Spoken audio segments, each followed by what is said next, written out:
ನಾನು ಚನ್ನಪಟ್ಟಣದ ಮಹಾಜನತೆಗೆ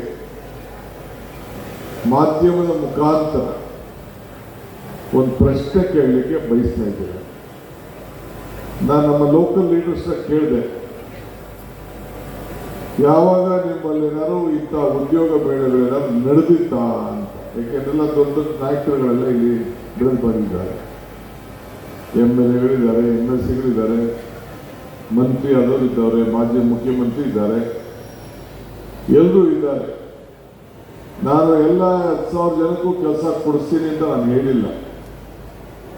ಕಾಂತಾನಾಯಕ್ ಅವರು ಹೇಳಿದಂಗೆ ದೇವರು ವರನೂ ಕೊಡೋದಿಲ್ಲ, ಶಾಪನೂ ಕೊಡೋದಿಲ್ಲ, ಒಂದು ಅವಕಾಶ ಮಾತ್ರ ಕೊಡ್ತಾನೆ ಅಂತೇಳಿ. ಹಂಗೆ ಅವಕಾಶವನ್ನ ಕೊಡಬೇಕು ಜನರಿಗೆ, ಯುವಕರಿಗೆ. ಈಗ ನಾನು ಅಲ್ಲಿ ಬಂದು ಒಂದು ಹೆಣ್ಮಗಳ ಹತ್ರ ಮಾತಾಡಿದೆ, ಎಲ್ಲಿಂದ ಬಂದೆ ಅಂತ. ಅಲ್ಲಿ ನಮ್ಮ ಉಯ್ಯಂಬಳ್ಳಿ ಹೋಬಳಿ ಒಂದು ಬಾರ್ಡರ್ ವಿಲೇಜ್, ಆ ಬಾರ್ಡರ್ ವಿಲೇಜ್ ದೊಡ್ಡಿಯಿಂದ ಬಂದಿದ್ದೀನಿ ಅಂತ ಒಂದು ಲಂಬಾಣಿ ತಾಂಡಿದ ಲಂಬಾಣಿ ಇರೋಂಥ ಊರದು, ಅರೆಮೆಗಳು ದೊಡ್ಡಿ ಅಂತ. ಅವರು ತಿಂಗಳು ಜಾಸ್ತಿ ಜನ, ಪಾಪ ಹೆಣ್ಮಗಳು ಬ್ಯಾಗೇಜ್ ಕೊಡ್ಕೊಂಡು ಅಲ್ಲಿ ಬಂದಿದ್ದು. ಇನ್ನು ಮಿಕ್ಕಿದವರೆಲ್ಲ ಇಲ್ಲಿ ಇತ್ತು. ಅಂದ್ರೆ ಆ ಉದ್ಯೋಗದ ಹಸು ಸಮಸ್ಯೆ ಹೇಗಿದೆ ಅಂತೇಳಿ. ಇನ್ನೊಂದು ಹೆಣ್ಮಗಳು ಹೇಳಿದ್ಲು, ಏನೋ ಬಯೋಟೆಕ್ ಇದನ್ನ ಬಯಾಲಜಿ ಮಾಡಿದ್ದೀನಿ ಸರ್, ಡಿಗ್ರಿ ಮಾಡಿದ್ದೀನಿ ಅಂತ. ನಾನು ಶರಣ್ ಪ್ರಕಾಶ್ ಮಾತಾಡ್ತೇನೆ. ಅಲ್ಲಿ ಇಂಟ್ರೂ ಮಾಡ್ತಾ ಇದ್ದು, ಒಂದು 20,000 ರೂಪಾಯಿ ಕೆಲಸ ಕೊಡ್ತೀವಿ ಅಂತ ಅವ್ನು ಯಾರೋ ಇಂಟ್ರೂ ಮಾಡ್ತೀವಿ ಅಂತ ಹೇಳ್ದ. ಅದನ್ನ ಕೇಳ್ದ, ಆ ಹೆಣ್ಣುಮಗಳು ಕೇಳ್ತಾ ಇದ್ರು, ಸರಿ ಸರ್ ಬೆಂಗಳೂರಿಗೆ ಬರ್ತೀನಿ, ನಮ್ಗಿರೋ ಜಾಗ ಇಲ್ವಲ್ಲ, ಏನು ಮಾಡಬೇಕು ಅಂತ. ಇವೆಲ್ಲ ನಮ್ಮ ಕರಳಿಗೆ, ಮನಸ್ಸಿಗೆ ಬಹಳ ದುಗುಡ ಉಂಟು ಮಾಡ್ತಾರೆ. ಪಾಪ ಹೆಣ್ಮಗಳು ಕಷ್ಟಪಟ್ಟು ಓದಿದ್ದಾರೆ, ಪಾಸ್ ಮಾಡಿರ್ತಾರೆ. ಊರಲ್ಲಿ ಬೆಂಗಳೂರು ಬಂದರೆ ಉದ್ಯೋಗ ಸಿಗ್ತದೆ, ಅರ್ಧ ದುಡ್ಡು ಇರೋ ಜಾಗಕ್ಕೆ ಹೊರಟೋಗ್ತದೆ. ಸೊ ಬದುಕದೇ ಬಹಳ ಕಷ್ಟ. ಅದಕ್ಕೋಸ್ಕರ ನಾವು ಸರ್ಕಾರದವರು ಇಂಥ ಒಂದು ದೊಡ್ಡ ಪ್ರಯತ್ನವನ್ನು ಇವತ್ತು ಮಾಡಿ, ಎಲ್ಲರೂ ಕೂಡ ಒಂದು ಏನಾದ್ರು ಮಾಡಿ ಸಹಕಾರ ಕೊಡಲಿಕ್ಕೆ ಸಾಧ್ಯ ಅಂತೇಳಿ ನಾವು ಪ್ರಯತ್ನವನ್ನು ಮಾಡ್ತಾ ಇದ್ದೇವೆ. ಇವತ್ತು ಅವಕಾಶ ಹುಡುಕೊಂಡು ಬರುವುದಿಲ್ಲ, ಹುಡುಕೊಂಡು ಎಲ್ಲೂ ನಿಮ್ಗೆ ಸಿಗುವುದಿಲ್ಲ, ನೀವೇ ಅವಕಾಶಗಳನ್ನ ಹುಡುಕೊಂಡು ಹೋಗಬೇಕು.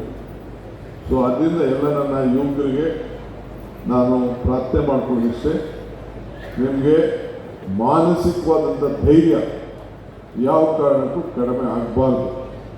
ಆಮೇಲೆ ಕಲಿತಾ ಇರಬೇಕು. ಉದ್ಯೋಗ ಸಿಕ್ತು ಅಂತೇಳಿ ಅದನ್ನೇ ತಲೆ ಕೆಡಿಸ್ಕೊಳಕ್ಕೆ ಹೋಗಬೇಡಿ.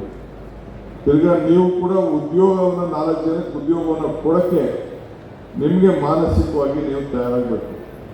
ಸರ್ಕಾರದಲ್ಲಿ ಬೇಕಾದಷ್ಟು ಸ್ಕೀಮ್ಗಳಿದೆ, ಎಲ್ಲ ಜಾತಿ ಎಲ್ಲ ಧರ್ಮದವರು ಕೂಡ ಬೇಕಾದಷ್ಟು ಸ್ಕೀಮ್ಗಳು, ಅವಕಾಶಗಳು ಕೂಡ ಇದೆ. ಇದನ್ನೆಲ್ಲ ತಾವು ಉಪಯೋಗಿಸ್ಕೋಬೇಕು. ಸಾಧಿಸ್ತೀನಿ ಅಂತ ಛಲ ಇರಬೇಕು. ಸೋಲು ಯಾವತ್ತೂ ನಿಮ್ಮನ್ನ ಕಾಡೋದಿಲ್ಲ. ಇದು ನಿಮ್ಮ ತಲೆಯಲ್ಲಿ ಮಾನಸಿಕವಾಗಿ ತಮ್ಮ ಪ್ರತಿಭೆ ಇದೆ, ಆ ಪ್ರತಿಭೆಗೆ ಖಂಡಿತ ನಿಮಗೆ ಒಂದಲ್ಲ ಒಂದಿನ ಅವಕಾಶ ಸಿಕ್ಕೇ ಸಿಗ್ತದೆ. ಪ್ರಯತ್ನ ಅಂತೂ ನೀವು ಬಿಡಕ್ಕೆ ಹೋಗ್ಬಿಡಿ. ಸೊ ಅದರಿಂದ ನಿಮ್ಮ ಪ್ರಯತ್ನ, ನಿಮ್ಮ ಪರಿಶ್ರಮ ಇವೆಲ್ಲ ಕೂಡ ಯಾವುದು ಕೂಡ ವಿಫಲ ಆಗಲಿಕ್ಕೆ ಸಾಧ್ಯ ಇಲ್ಲ.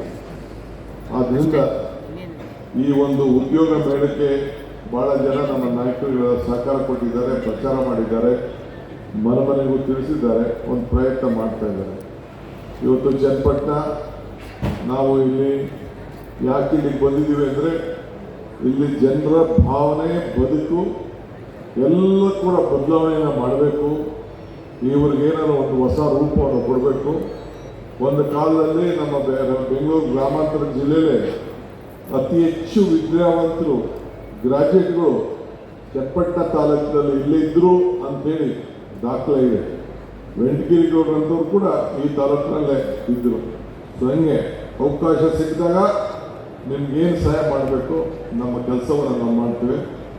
ನಮಗೂ ನಿಮಗೂ ಸಂಬಂಧ, ಭಕ್ತನಿಗೂ ಭಗವಂತನಿಗೂ ಇರೋಂಥ ಸಂಬಂಧ ರೀತಿ ಇರಲಿ, ನಿಮ್ಮನ್ನು ಬಿಡೋ ಪ್ರಶ್ನೆನೇ ಇಲ್ಲ ಅಂತೇಳಿ ಚನ್ನಪಟ್ಟಣ ತಾಲೂಕಿನ ಮಹಾಜನತೆಗೆ ಪ್ರಾರ್ಥನೆಯನ್ನು ಮಾಡಿಕೊಂಡು ಈ ಅವಕಾಶವನ್ನು ತಾವು ಪಕ್ಷ ಭೇದವನ್ನು ಮರೆತು ನಿಮ್ಮ ಮೊಮ್ಮಕ್ಕಳು ಬಂದು ಇಲ್ಲಿ ಉದ್ಯೋಗವನ್ನು ಪಡ್ಕೊಂಡು ಅವರ ಬದುಕಿಗೆ ಒಂದು ಹೊಸ ರೂಪವನ್ನು ಕೊಡಬೇಕು.